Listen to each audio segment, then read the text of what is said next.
Hello and welcome to my voice review and recap and commentary, whatever you want to call it, of The Voice last night. The blind auditions continue. It was only an hour long, so this video should be a little bit shorter, hopefully, as long as I don't go on a rant of some kind of sorts. So first up, we had Cody Blue versus Damo singing Telephone. Surprisingly, I really love this performance. I don't know what it was.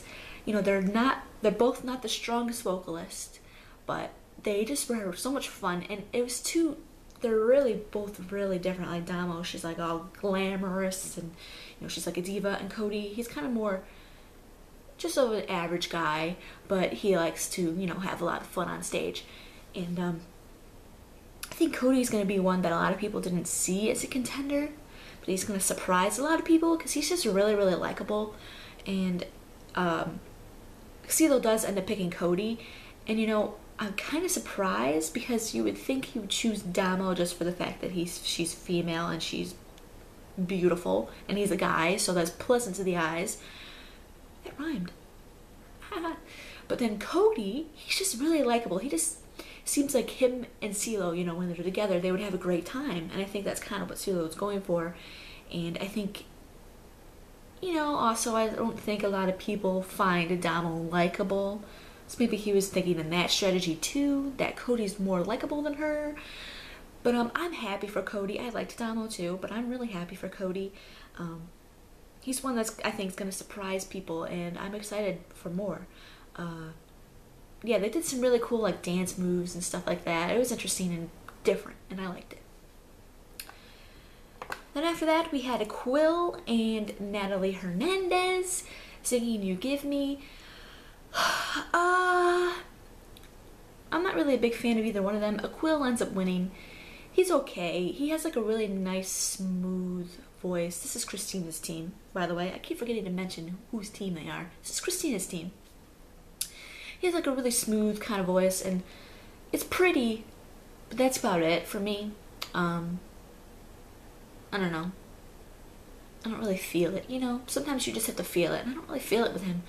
But Natalie Hernandez, I think she's just way too young. I think, you know, this is a great experience for her being on The Voice, so keep going. And I'm not saying that she's not talented, I'm just saying she's young, not as experienced, not as trained. She just needs a lot more of all of the experience, and, you know, The Voice has probably helped her, probably has made her better, so that's good for her. So yeah, Quill ends up winning. The performance was just okay for me. Yeah. So there we go. And then they had they showed like a little small clip of a couple of people. I don't remember. It's like Cecilia and Lisa, I think. I don't know. I don't think they really showed them. And they sang My Life Would Suck Without You, and Cecilia wins.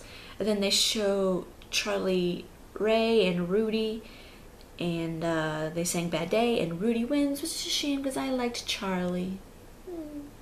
He's cute. Oh well. But yeah, Rudy was better from what they showed. So, after that, lastly, I told you this episode was short. Lastly, we had Melanie Martinez and Caitlin Michele. I absolutely love these two. It's what Blake would call them, the indie artists, which they are indie artists because they're not like anyone else. This is Adam's team, and I could see why he put them together because they're both kind of in the same genre, but it was kind of a disadvantage for him because they're both great, and of course one of them's gonna get a steal. And they sang Lights by Eli Golding, and it was a really more stripped down version of the song.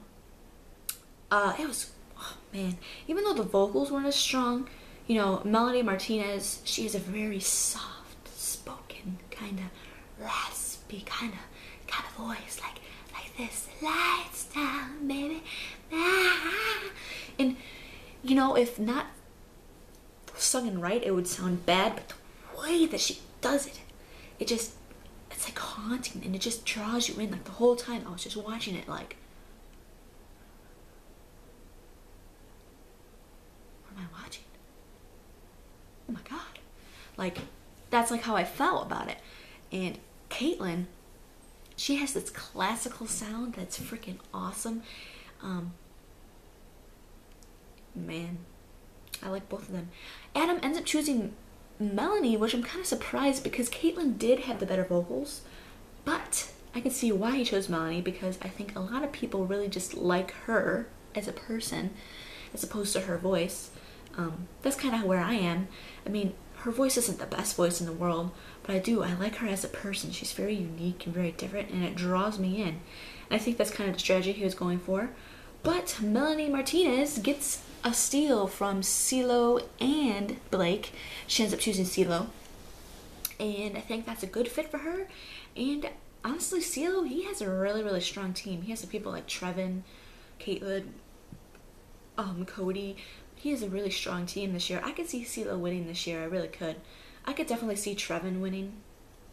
If the stereotype of the show, I haven't watched The Voice. This is my first season. I've actually really watched it, but I know the previous 2 seasons was black male, that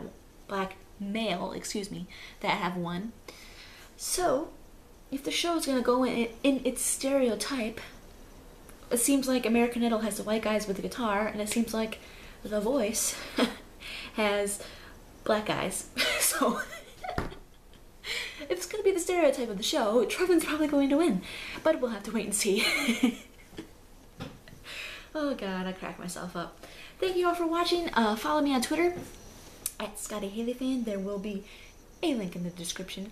And thank you all for watching. And see you all later this week for X Factor. I like X Factor a lot more, if you didn't notice, but I'm really enjoying The Voice. I really am. It's different. It's not my favorite, but I do enjoy it. Thank you all for watching.